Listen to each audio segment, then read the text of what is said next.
अवधूत चिंतन श्री गुरुदेव दत्त. आज आपण वामनाराज मासिकाचा 4था अंक 22-287 यात मामाचे 2 लेख आलेले आहेत. आज आपण त्यांचा दुसरा लेख ज्ञानदेव म्हणे हरी माझा समर्थ. हरिपाठातील 11वा अभंग असा आहे. हरी उच्चारणी अनंत पाप राशी जातील यासी क्षण मात्रे तृण अग्नी मेळे समरस झाले तैसे नाम केले जपता हरी. हरी उच्चारण मंत्र तै जगाचा पळे भूत बाधा भेणे तेथे. ज्ञानदेव म्हणे हरी माझा समर्थ न करणे अर्थ उपजीविका.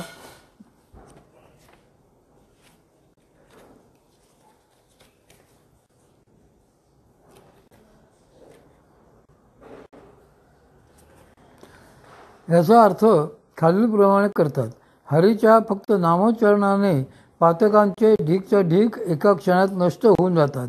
गवताच्या गंजीस अग्निस्पर्श झाल्याबरोबर जसे ते गवत अग्निरूप होते त्याचप्रमाणेच सर्व कर्माचे आणि वासनांचे हरिस्मरणाने निरसन होऊन ती हरिरूप बनतात.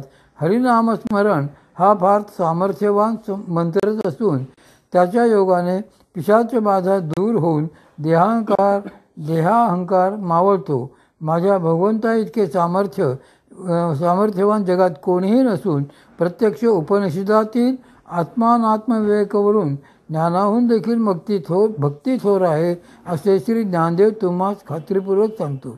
आजपर्यंत आपण श्री सद्गुरू ज्ञानेश्वर महाराजांचे हरिपाठातील त्यांच्याच कृपेने त्या अभंगाचा गुढार्थ पाहिला. आज हा 11वा अभंग चिकित्सक वृत्तीने पाहायचा आहे. तो त्यांच्याच कृपेने आपण पाहू. हरिनामाचा महिमा श्रेष्ठ आहे असे सर्वच सांगतात व त्यात काही वावगे नाही. परंतु हरिनामाचा उच्चार कसा करायचा याचाच अनेकांना पत्ता नाही. यासाठी या अभंगाची योजना आहे. हरी उच्चारणी अनंत पाप राशी जातील यासी क्षण मात्रे. हरी काय, राम काय, कृष्ण काय, शिव काय, कोणतेही नाम पापाचा नाश करणारेच आहे. त्या संप्रदायाप्रमाणे ज्याला त्याला ते नाम मिळते. परंतु चहा काय सर तुम्ही माझा झाला आहे त्याचा उच्चार साधला नाही तर ते व्यर्थ होते. कारण आपण जन्माला येताना पापाच्या आणि पुण्याच्या राशी घेऊन आलो आहोत. त्या जाळून भस्म करून टाकायच्या आहेत. त्यासाठी त्या नामाचे जे घर्षण व्हायचे असते ते जर बरोबर झाले नाही तर त्याचा उपयोग होत नाही. हरिनामाचा उच्चार जर बरोबर झाला नाही तर बरोबर आणलेल्या अनंत पापराशी जळून खाक होणार नाहीत. यावर माझी आई एक साधे उदाहरण देऊन मला पटवत असते. तिने एक काड्याची पेटी हातात घेऊन त्यातील एक काडी बाहेर काढली व त्यावर जोर न देता पेटीच्या पट्ट्यावर फिरवू लागली. तशी ती काडी काही पेटेना. मग तिने मला सांगितले, पहा बरे ही काडी का पेटत नाही ते. असे म्हणून तिने काडी विशेष अँगल घेऊन व काडीच्या गुलाच्या बाजूला जोर देऊन ती ओढली. त्याबरोबर काडीने पेट घेतला. परंतु बाहेरचा वारा फार होता त्यामुळे ती काडी लगेच विझली. त्यानंतर तिने दुसरी काडी काढली व पेटताच तिला दुसऱ्या हाताने वाऱ्यासाठी आडोसा धरला. त्याबरोबर ती व्यवस्थित राहिली. त्याच काडीने तिने दिवा लावला व दिवा लावताच त्या खोलीतील अंधकार नाहीसा झाला.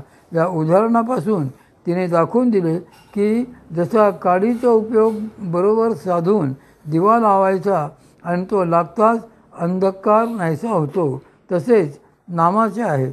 नाम घेताना त्याचा नाद, त्याची खुबी व त्याचे मागे असलेली श्रीगुरूंची शक्ती व त्यांचे ज्ञान एवढ्या गोष्टी नीट लक्षात आल्यावर पापाच्या राशी जळण्यास वेळ लागत नाही.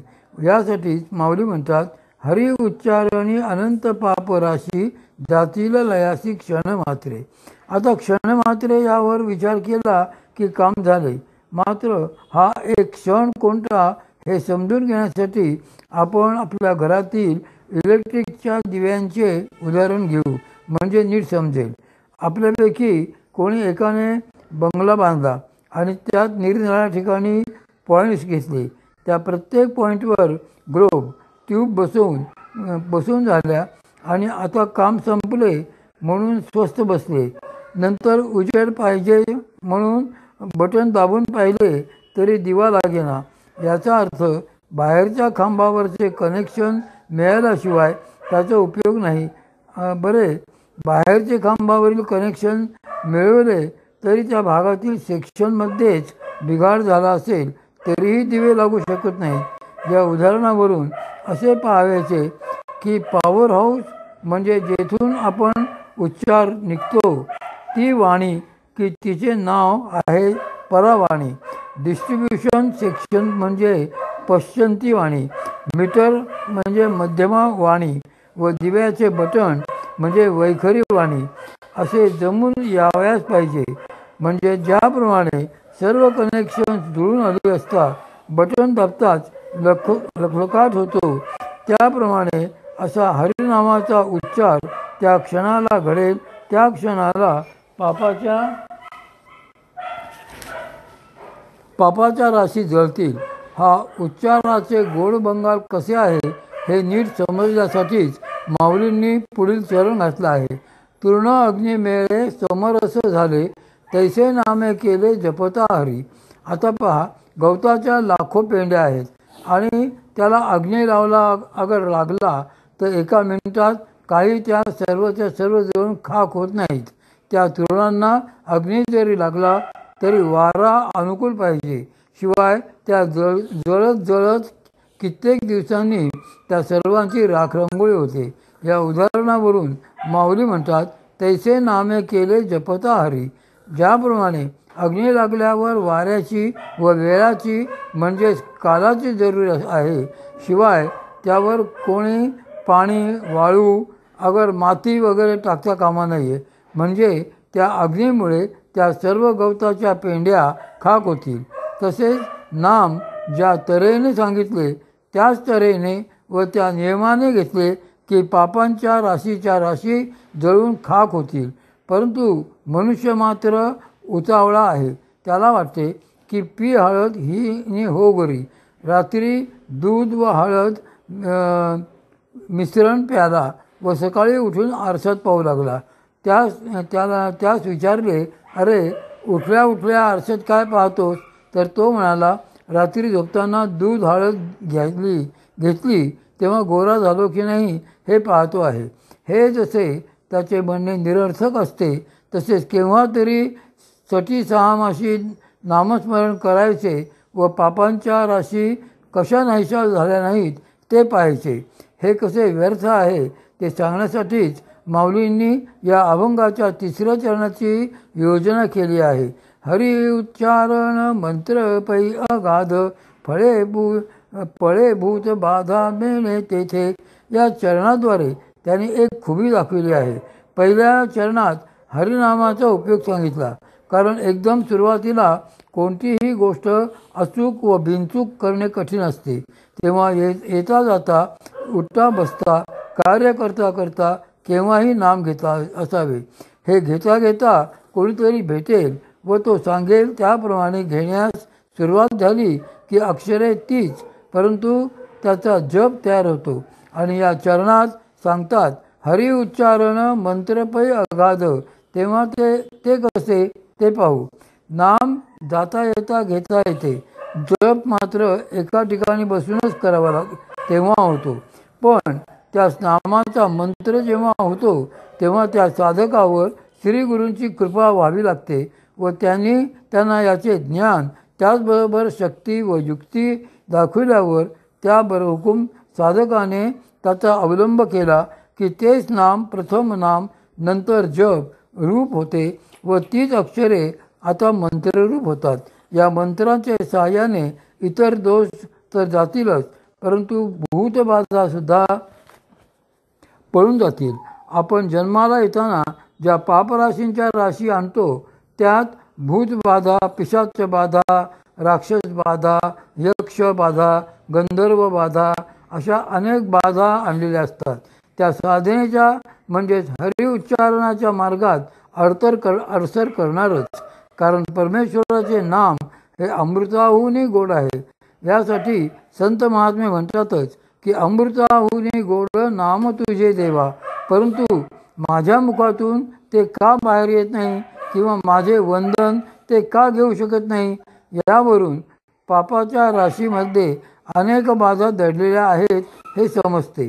त्यामुळे ते नाम तर मुखातून बाहेर येत नाहीच, पण येऊन लागले तर नीट उच्चारता येत नाही.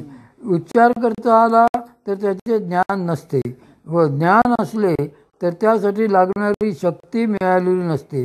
यासाठीच माऊली शेवटच्या महत्त्वाचं चरण घालतात. ज्ञानदेव म्हणे हरी माझा समर्थ, न करणे अर्थ उपनिषदा. श्री ज्ञानेश्वर माऊली त्यांच्यावर झालेल्या श्री गुरुकृपेमुळे आलेल्या अनुभवांच्या द्वारे म्हणतात की माझा म्हणजेच सर्वांच्याच हरी हा समर्थ आहे. आणि तो किती समर्थ आहे तर त्या हरीचा खरा अर्थ उपनिषदांना सुद्धा करता येत नाही. यावर आपण शंका येणे साहजिक आहे की उपनिषद व प्रामाण्य हेच भारतीय तत्त्वज्ञानाचे मूळ असे असता त्या उपनिषदांना हरीचा अर्थ करता येत नाही असे कसे म्हणतात. याचा अर्थ असा की उपनिषदांच्या वाचनाने मनुष्यास शब्दज्ञानाने मीच ब्रह्म आहे असा खोटा भास होऊ लागतो, परंतु प्रसंग आल्यावर तो टिकत नाही. यासाठी फार थोर लोकांची प्रत्यक्ष घडलेली उदाहरणे घेऊ म्हणजे हा प्रश्न सुटेल. भगवत पूज्यपाद आद्य शंकराचार्य यांच्या अद्वैत सिद्धांताची प्रवचने ऐकून त्या शब्दज्ञानाचे भांडवलावर अनेक मंडळी त्यांच्यावरील यात्रा वगैरे करू लागली. शिष्य संप्रदाय वाढला आहे असे पाहून आचार्यांच्या मनात आले की खरोखरीच सर्वत्र ब्रह्म आहे, दुसरे काही नाही असे श्रुती सांगते. त्याचा अवलंब या मंडळीने किती केला आहे ते पाहावे. या विचाराने जात असताना एका ठिकाणी काचेची भांडी करण्याचा कारखाना होता. तेथे निरनिराळ्या साहित्यापासून रस तयार करीत असून मग तो रस साच्यात ओतायचा व त्यापासून निरनिराळ्या आकाराची भांडी तयार करून ती विकायची असा कारखाना लागला. तो रस पाहून आचार्यांनी शिष्यांची परीक्षा घेण्याची बरीच संधी आहे असे जाणले. त्यांनी सहजपणे त्या रसाचे खाली आपली ओंजळ घालून तो रस त्या ओंजळी घेऊन पिऊ लागले. आपल्यालाही ही परीक्षा द्यावी लागणार हे ओळखून एक एक शिष्य करीत बरेच पळून गेले, कारण ते सर्वच बोलके पंडित होते. वैराग्याची शीव त्याने पाहिली नव्हती. म्हणून संत महात्मे म्हणतात की शब्द ज्ञाने केला नाश, साधने ही बुडविली. यावर माझे अण्णा म्हणजे माझे वडील त्यांच्या श्रीगुरूंची म्हणजे ज्यांच्या कृपेने माझा जन्म झाला ते परमपूज्य वासुदेवानंद सरस्वती महाराज यांची हकीकत सांगत असत. त्यांचा अधिकार केवढा तर अण्णा सांगायचे, एकदा ते पुण्याला आले असताना कॉलेजची सुधारणावादी मुले परंतु थोर विभूतींची भेट घेण्याची इच्छा असलेली त्यांच्या दर्शनास आली. तेव्हा महाराजांनी त्यांना विचारले, स्नान वगैरे करून आलात का? तेव्हा ती मुले म्हणाली, स्नान काय, आपले दर्शन झाले की झाले. हे उत्तर ऐकताच महाराजांनी घरातल्या माणसास सांगितले की जा रे, घरातून 4 ज्वारीचे दाणे घेऊन ये. तो ते दाणे घेऊन येताच ते आपले पाय समचरण करून बसले व त्या पायात ते दाणे टाकाव्यास सांगितले. आणि काय चमत्कार, ते ज्वारीचे दाणे त्यांचे पायावर पडताच जसे भट्टीतील वाळू असलेल्या तापलेल्या कढईत दाणे टाकल्यावर लाया होतात त्याप्रमाणे त्या 4 दाण्यांच्या लाया झाल्या. मग त्यांनी विचारले की तुम्ही अमंगल अवस्थेत येथे दर्शनाचे निमित्ताने आला, तेव्हा दर्शन घेताच काय होईल ते कळले का? हे सर्व पाहताच ती मुले पळून जाऊ लागली. तेव्हा त्यांना बसवून घेऊन स्वामींनी समजावून सांगितले की देवाकडे, गुरुकडे, साधू संन्याशांकडे आशीर्वाद मागावयास जाताना शुचिर्भूत होऊन जावे. उगाच वाटेल तसे वागण्याने नाश होतो हे लक्षात ठेवावे असे हे स्वामी. त्यांच्या शिष्यांची परंपरा फार मोठी व अधिकारी आहे. त्यात माझे श्रीगुरु योगीराज गुळवणे महाराज, परमपूज्य रंगवदूत महाराज, परमपूज्य नाना महाराज तराणेकर आदी मंडळी आहेत व त्यांच्या परंपरा पण आहेत. त्यांनाही गुरुस्थानी असलेली या सर्वांचे ज्येष्ठ गुरुबंधू स्वामींचे एकमेव दंडी संन्यासी असे शिष्य म्हणजे परमपूज्य नृसिंह सरस्वती दीक्षित महाराज यांचा व स्वामींचा झालेला संवाद मला अण्णांच्या मुखाने ऐकावयास मिळाला. तो तसाच येथे देतो. यात स्वामींचा उल्लेख वासुदेव व दीक्षित महाराजांचा उल्लेख नारायण म्हणून आहे. तो असा: वासुदेव महाराज म्हणतात, नारायणा, तू काय काय शिकला आहेस? नारायण म्हणतो, मी मराठी शिक्षण पूर्ण केले व थोडे इंग्रजी शिकलो. वासुदेव महाराज म्हणतात, ब्रह्मकर्म करतोस की नाही? नारायण म्हणतो, होय, संध्याजी करून शिवाय गुरुचरित्र वाचतो. वासुदेव महाराज म्हणतात, पारमार्थिक वेदांत ग्रंथ वाचले आहेस का? नारायण म्हणतो, होय, एकनाथी भागवत व वेदेश्वरी ग्रंथ वाचले आहेत. वासुदेव महाराज म्हणतात, वेदेश्वरी ही हंसराजकृत शिवगीतेची टीका होय ना? तिच्या वाचनाचा परिणाम तुझ्या चित्तावर कोणता झाला? नारायण म्हणतो, ब्रह्म हे एक सत्य आहे व जग हे मिथ्या आहे. त्या ब्रह्माची प्राप्ती सद्गुरुकृपेने होते, म्हणून गुरुसेवा करावी. इतर कर्मयोग वगैरे साधने निरुपयोगी आहेत असा माझा समज होऊन राहिला आहे. असा त्या दोघांचा संवाद झाल्यावर स्वामी विचार करू लागले की वेदेश्वरी या ग्रंथाच्या वाचनाने शब्दज्ञान झाल्यामुळे सर्वच मिथ्या म्हणजे धर्म, कर्म, भक्ती वगैरे सर्वच मिथ्या असे वाटू लागल्यामुळे साधन सोडून ते शेवटी भ्रष्ट होतात. परंतु नारायणाचे मनावर सर्वच मिथ्या असा भलताच परिणाम झाला नसून तो विचारी दिसतो. आपणास ब्रह्मज्ञान होऊन ते अनुभूतीने जाणता आले पाहिजे.